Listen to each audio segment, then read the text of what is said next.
عزیز مولانا شکیب صلی اللہ علیہ وسلم نے بیان کیا انتہائی دلدوز اور نہایت ہی غمناک خبر کہ حضرت پیر ذوالفقار صاحب نقشبندی دامت نور اللہ مرقدہ کی ابھی وفات ہو گئی. انا للہ و انا الیہ راجعون. آپ سب حضرات سے السلام علیکم سامعین. 22 جمادی الاخری اور 14 دسمبر ہے. خبر کے 2 عنوان ہیں. پہلا عنوان آپ نے ویڈیو میں سن لیا کہ حضرت پیر ذوالفقار نقشبندی کا انتقال ہو گیا ہے.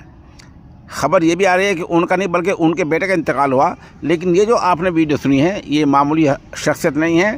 یہ مولانا احمد خضر صاحب ہیں جو دارالعلوم وقف دیوبند کے شیخ الحدیث ہیں.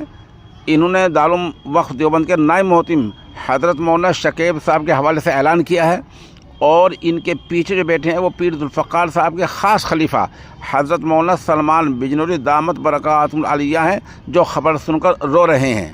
ان کی آنکھوں میں آنسو دیکھے جا سکتے ہیں. بہرحال آپ پھر بھی ہمارے ساتھ بنے رہیں.